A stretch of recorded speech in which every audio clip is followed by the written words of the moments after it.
All right, we're going to talk about some of the details of interpreting position time graphs and how we deal with average velocities and also constant velocities. And we'll use this to get some of the equations that we'll use for our problem solving later. As always, remember that anything that gets written in a video like this should be going in your daily notes, and your daily notes should be dated and organized. And so make sure that you put the date at the beginning of today's notes before the question of the day, and that this is getting copied. Everything that goes on the screen should go into your notebook. All right, so for interpreting position time graphs, I'm going to first off just remind us what the average velocity equation is. Since we know that average velocity is equal to the change in position over the change in time, because that's just what it's telling us, on average, how far we went, how much we displaced ourselves in how much time. And the way that we calculate average velocity, displacement over time, is going to be the final position minus the initial position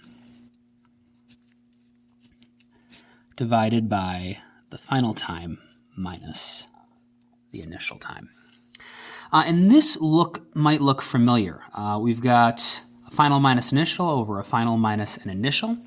That looks really similar to the slope equation, how we would calculate rise over run, except there would be the final y value minus the initial y value divided by the final x value minus the initial x value.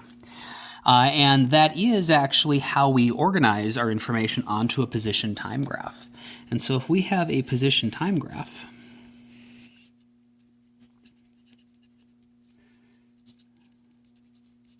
showing some journey some object is on, and it starts at some initial time and some initial position, like this. So it starts right there. And then this can take, any sort of shape that it might to describe the motion of the object. But at some point, it's going to get to whatever its final position is, at whatever the final time is. And so this equation, final position minus initial position, well, that's figuring out the rise, because that's the change in the y variable. So even though we have an x written here, it's the thing that goes on the y-axis. So this on top is the change in our y, our rise. And then on the bottom, final minus initial time, that's the change in our x value. That's our run. And so this equation is actually calculating the slope of the line connecting these two endpoints, which is something that we hinted at when we were doing the speedy car questions yesterday. And so that means that the average velocity on a position time graph is equal to the slope of a straight line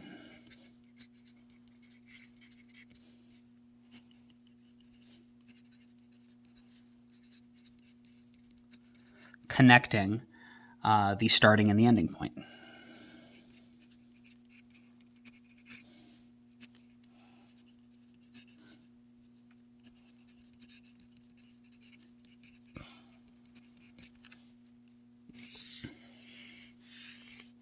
And since it's an average velocity, which is a vector quantity, that has to include both a magnitude and a direction.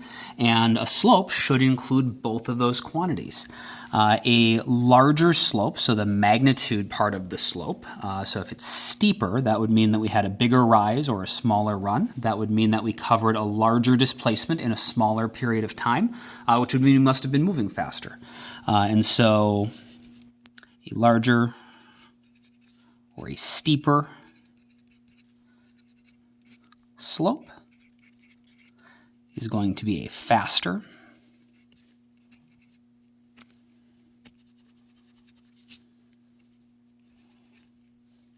average velocity. And we should be able to get the direction as well, because our vector quantities need to have a direction. We use sign to indicate direction, and slopes should have a sign. And so the sign of the slope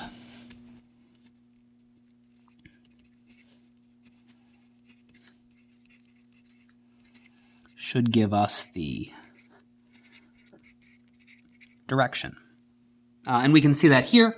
On here, our average velocity, we were on average moving in the positive direction, so we got a positive slope. If, on the other hand, maybe we looked at from here to here, well, for this segment of the trip, from here to here, we actually moved in the negative direction, and so on average, we were moving in the negative direction, and if we connected those 2 points, we would get a straight line with a negative slope. So that would tell us the average velocity between these 2 points was in the negative direction, whereas between this point and this point, the average velocity is in the positive direction. So now let's think about specifically what would happen if we had an object moving at a constant velocity.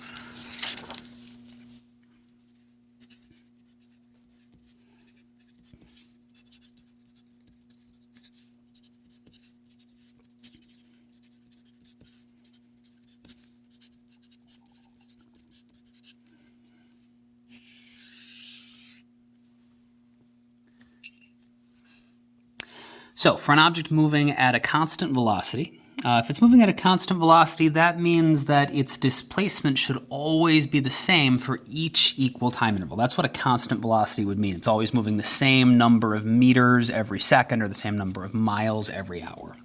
So an object moving at a constant velocity will have the same displacement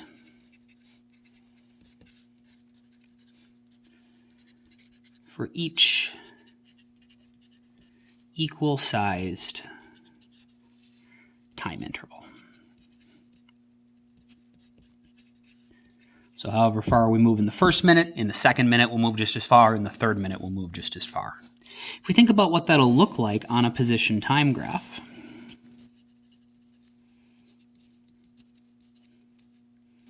so in our first chunk of time, whatever that is, we'll have a certain change in position. So if we started here, maybe we move up this far.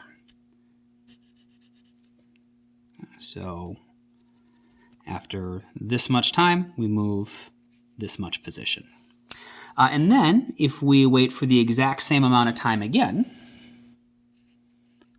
we should have the same displacement. Our position should change by the same amount, and so our position should go up the same amount. And then if we wait for the same amount of time again, our position should change by the same amount again. And so you can see that all of these points we're making form a straight line, which is consistent with what we saw when we were looking at the speedy car graphs. We saw that when stuff was moving at a constant velocity, when the car was just at its cruising speed, it went in a straight line. And that line was only not straight at times where it was changing velocities, either like speeding up at the beginning or when it changed directions, and so it no longer had the same velocity. And so our first observation we're going to make here that we want to formally write down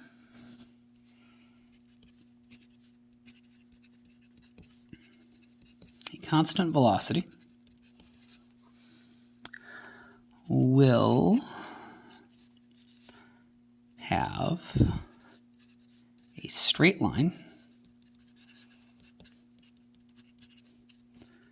on a position time graph.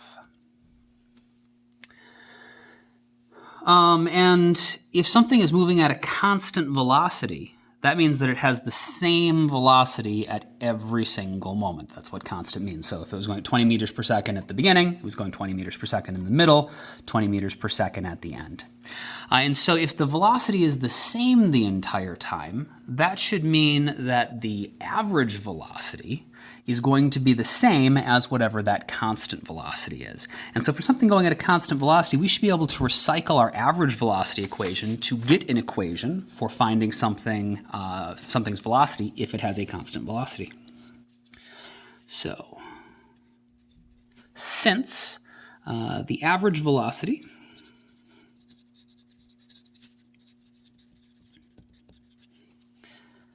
of an object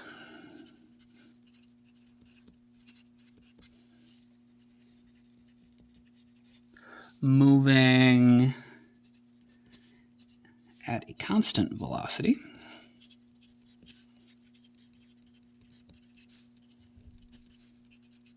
will be the same as its velocity at all points, then it must be true that the average velocity is just equal to the velocity. So again, we're saying if something's moving at constant velocity, say 20 meters per second, its velocity at every single point is 20 meters per second. If we find the average of all of those, its average is going to be positive 20 meters per second, and so the average is the same as just the constant velocity itself. And so this is true as long as we have a constant velocity. And we know our equation for average velocity was just displacement over the change in time. And so if we have something that we know is going at a constant velocity, we should be able to find its velocity by just finding the displacement of that object over the change in time. We're going to put a little box around this to make it stand out, but we want to put a note on here because this is really important that you only use this if you have a constant velocity.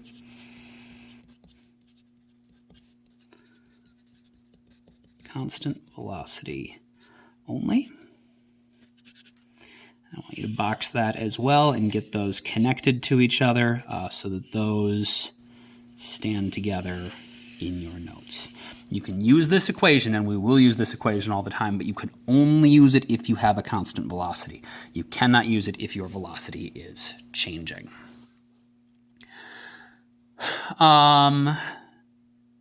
That must also mean that we can use the slope. So if we look at our straight line here, the average velocity is just the slope from the beginning to the end, which is the same as the slope of that straight line the entire time, because each part of that line is showing how much it got displaced in a certain amount of time. Its slope is always going to stay the same because it's a straight line, and that slope is always going to be equal to the rise, the displacement, over the run, the change in time. And so that also means that the slope of a straight line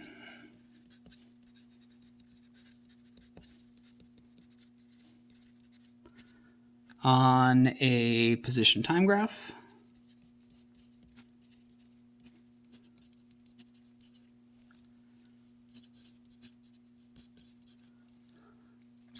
is equal to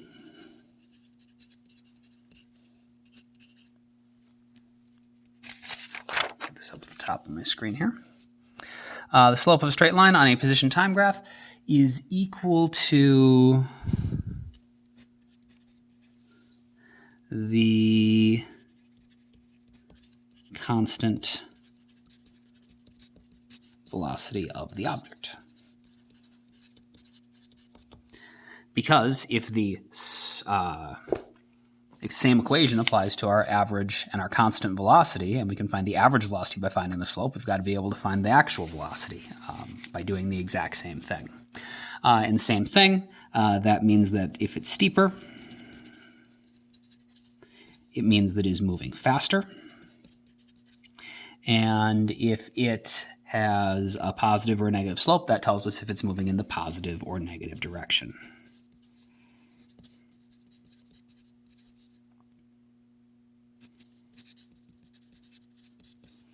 Which is something we observed yesterday when we were looking at our speedy car stuff. So like, for example, for the two-way trips, the faster trip was always the one that had the steeper segments. It didn't matter if they had positive or negative slopes. Steeper always meant faster. Shallower always meant slower. And if we had a positive slope, like we did at the beginning of each line, that meant we were moving in the positive direction. We were going forward. If we had a negative slope, we were going in the negative direction. We were going backwards. All right, the last thing we're going to do is find not only a constant velocity equation, but we're going to rearrange this a little bit to get a position function. And so one way to think about this is that if we know that a straight line is going to have, on a graph, is going to be it's going to show a straight line on a position time graph is going to show us something moving at a constant velocity. we know that the equation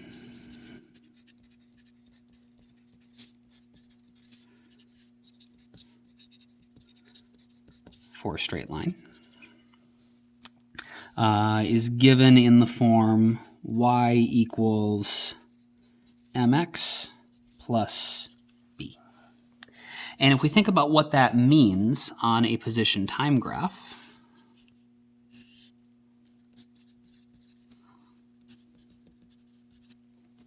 so if we've got some straight line like this, the y value is going to be telling us the position.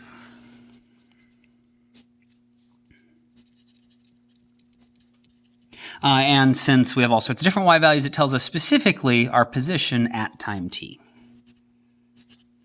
So it's the position at time t. And the symbol we use for position is going to be x.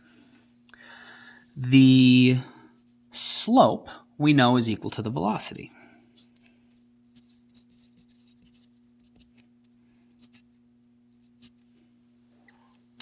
The x value is time.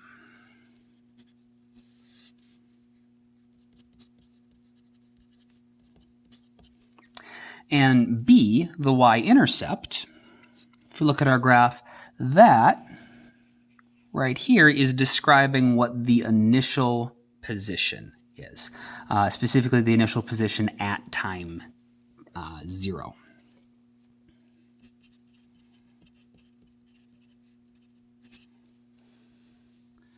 So it's the position at time equals 0. And so the symbol we are going to use for the position, specifically when the time is equal to 0, is written like this.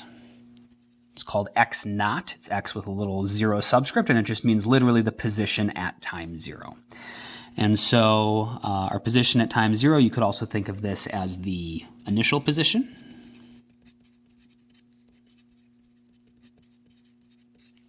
Is given by x naught, and that's assuming your initial time is 0. So it's the initial position if you are starting at time 0. And then we can talk about any time and any position at any time by just using x. And so if we put that all together, what we get is our position at some time, x, is equal to our slope, our velocity, times the time that we are at, plus whatever our position was at time 0.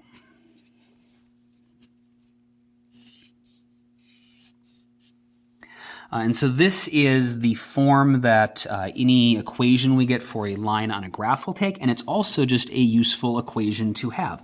If you know the initial velocity of an object, you know where it was at time 0, and you know what time it is now, you can calculate what its position is going to be. Or if you know its position now and you know what time it is and you know its initial position, you can find the velocity and so on. This equation should not be too surprising because that's actually just a rearrangement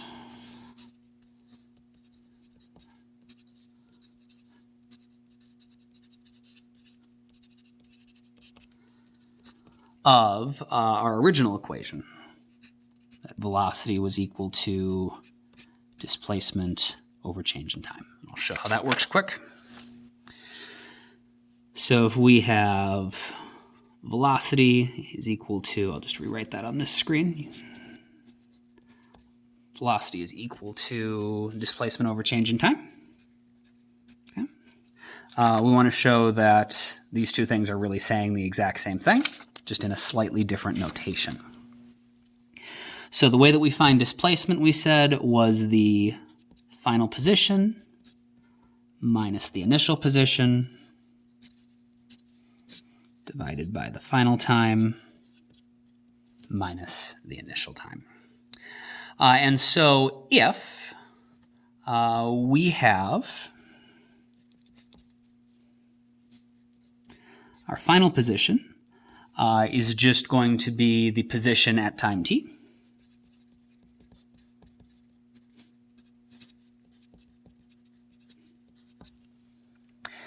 that means that our final time is just going to be time t. And so the symbols we use for that, we said that is just the position at time t and time t. And if our initial position is going to be our position at time 0,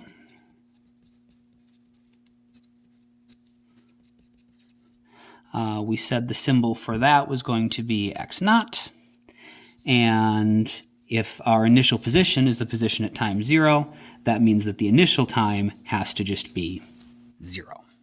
And so if we plug all of that into our equation, we would get velocity is equal to the position at time t minus x0, the initial position at time 0, divided by time t minus our initial time of 0. Of course, the 0 goes away, so we just get x minus x0 over t. We can cross multiply this and get x minus x0 is equal to the velocity times our time. And so then if we just solve for the final position at time t, x, we get that our final position is equal to our velocity times our change in time plus our initial velocity. And so everything checks out. So our two different ways that we interpreted, we observed that the slope of this straight line should be able to describe what's going on, or we should just be able to use the slope of a graph, a straight line on a graph, and that give us the velocity. We can tell that both of those interpretations are self-consistent with each other because we can mathematically manipulate them to get the same equation.